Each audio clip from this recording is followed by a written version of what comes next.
Eu ainda vou passar limpo, mas eu estou fazendo um rascunho, porque essas coisas sempre provocam ansiedade na gente. Uma vontade de responder logo, porque a gente pensa que a pessoa também está ansiosa pela resposta. Bom, se dissesse, vós tendes por pai o diabo, estaria chamando de diabo o pai que eles tivessem, tá? Tanto o pai natural como o pai espiritual. Mas ao diabo, quer dizer, é uma coisa que é atribuída a outra pessoa. É uma questão de atribuição. Então eles atribuíam, ao diabo a condição de pai. Não é que eles tinham por pai o diabo, mas ao diabo. No princípio, criou Deus os céus e a terra. Mas a gente não pode esquecer que ele disse: eu sou o princípio e o fim. Quando ele criou no princípio, estava criando no fim também. É ele o princípio e o fim. Então, quando ele criou a luz e as trevas, o bem e o mal, o certo e o errado, como está escrito, eu formo a luz e crio as trevas. Uma coisa é formar e outra coisa é criar. No princípio, ele já sabia o fim, o do que ia acontecer, e viu o fim. Então, enquanto a gente fica aguardando um dia após outro para se cumprir a verdade, Deus conhece a verdade eternamente, para frente e para trás. No princípio, quando tudo foi criado o mal e o bem. Mas isso é criado, não é gerado em si, não é questão de pai. Pai é algo mais sublime. Uma coisa é formar, outra coisa é criar e outra coisa é gerar. Como está escrito, do Senhor é o céu, a terra, o mundo e a sua plenitude e aqueles que neles habitam. Porque os mundos foram criados pela palavra de Deus. Tudo quanto existe foi criado e formado. Agora, gerado é algo mais íntimo, mais profundo, mais sublime. Vamos lá. Por que mentiroso e por que pai da mentira? Porque a verdade disse que ele é pai da mentira, tendo dito antes: a ninguém chameis pai. Onde está o pai da mentira? Na verdade de que? A verdade disse: a ninguém chameis pai.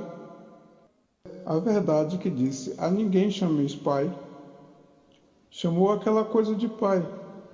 A verdade proclamou uma mentira, estabeleceu uma mentira, manifestou a mentira, colocou a mentira em exposição, expôs, porque ele tinha dito antes: a ninguém chameis pai. Mas você imagina, logo ele que disse a ninguém chameis pai, que vai chamar logo quem de pai? Que a ninguém chameis pai e chamou de pai. Então ali estaria um ninguém. Porque não se fez a si mesmo.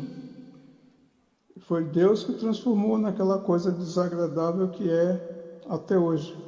O que faz cumprindo a sentença que Deus colocou sobre ele. Nada do que ele fala, nada do que ele faça é mentira, porque está separado de Deus. Tudo quanto faz e fala e age é mentira. Assim, tudo quanto o inimigo fala ou faz nem fala. Está escrito: nunca mais serás para sempre. Tá? Isso é mentira. Ele não é nada do que diz ser, do que parece ser. Nunca mais será para sempre. Então, quando ele fala sobre si mesmo, não é esse si mesmo, não existe. Sei lá, tanta expressão, é zero à esquerda, vácuo, buraco negro, qualquer outra expressão que se qualificar, eu costumo falar alhures, algures, nenhures, mas tudo isso está tendo termos, ele ficou sem termo para a expressão. Quando fala do que lhe é próprio, o quê? A mentira. O que quer que fale é mentira. Se disser que é bom, lógico que é mentira. Se disser que é mal, é mentira. Se disser que é ótimo, está mentindo. Se disser que é o pior de todos, está mentindo. Seja lá o que for, é mentira. Tá, parece outro ponto que eu já comentei. Uma coisa é pai, né, que é gerador. outra coisa é criador, outra coisa é oleiro. Repetindo, eu formo a luz e crio o mal. São coisas externas e exteriores da obra de Deus. Agora, gerar é do íntimo, é de dentro. E na própria lei de Deus, uma árvore boa não pode produzir frutos ruins, nem uma árvore ruim produzir frutos bons. Pai bondoso é filho de bondades.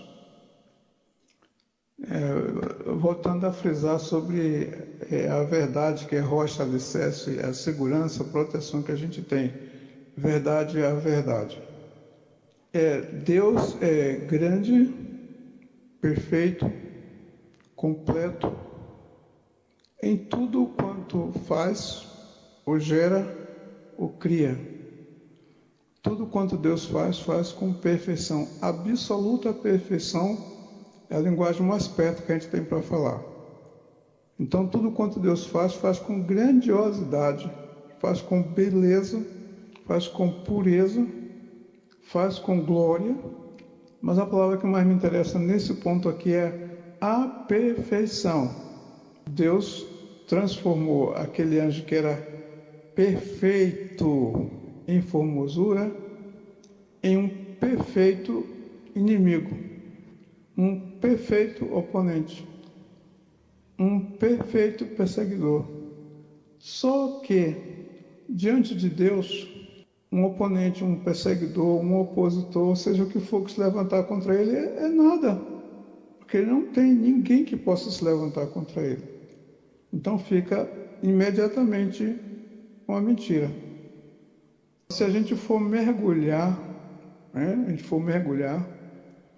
nessa mentira, perfeita mentira, a gente vai entrar nas profundezas, que Jesus Cristo repreendeu a igreja, que conhecia as profundezas do maligno. A gente vai penetrar, vai ficar admirado, vai ficar extasiado com a obra de Deus, que é a obra de Deus, vai ficar maravilhado, e quando pensar que não, está completamente envolvido com as coisas do inferno. Se for mergulhar o porquê é mentira, basta que a verdade falou. Porque a profundidade satânica, se Deus te livre de tal coisa, se mergulhar nela, você vai ficar admirado de que obra maravilhosa Deus fez. Perfeito. Obra maravilhosa e perfeita, porque tudo quanto Deus faz com perfeição, com grandeza. Então é melhor se conformar com a palavra que a verdade falou. Não mergulha nisto, porque você vai encontrar com maravilhas de Deus. Ele está arriscado a não conseguir sair de lá, porque vai embevecer. Porque ele nos deu a liberdade de escolher entre o bem e o mal, entre a morte e a vida, entre as trevas e a luz. Então não é bom entrar nessas profundezas, porque prejudica o espírito. Tá, é só esse ponto aí que é preciso dar um alerta. Não mergulha nessas coisas, porque é admirável, é espetacular. Deus te livre de tal coisa. Vai ficar embevecido e não vai acreditar que foi Deus. Por ocasião da transfiguração, o Senhor Jesus disse: para trás de mim, Satanás, porque você não entende, ou porque não entendes, das coisas de Deus, e sim dos homens. O homem caído, lógico. Porque o homem do espírito ele não entende de jeito nenhum. O ser, desculpe chamar aquilo de ser. O não ser, porque aí é uma mentira realmente, o não ser seria o único que poderia falar para nós sobre os céus, dar alguma informação sobre os céus, explicar alguma coisa sobre os céus. Não sabe, não entende, não compreende, não alcança mais, morreu. Ele não tem nenhuma informação mais sobre os céus, nem sobre Deus também. Estando diante de Deus, na medida de homem, perguntou se tu és o Filho de Deus. Que para nós é o Filho de Deus, mas para os seres espirituais o próprio Deus, o Emmanuel que estava entre nós. Então fica desse jeito. Eu espero que não tenha complicado. Eu vou digitar essas respostas, essas perguntas, para ver se eu consigo uma linguagem mais fácil para falar contigo.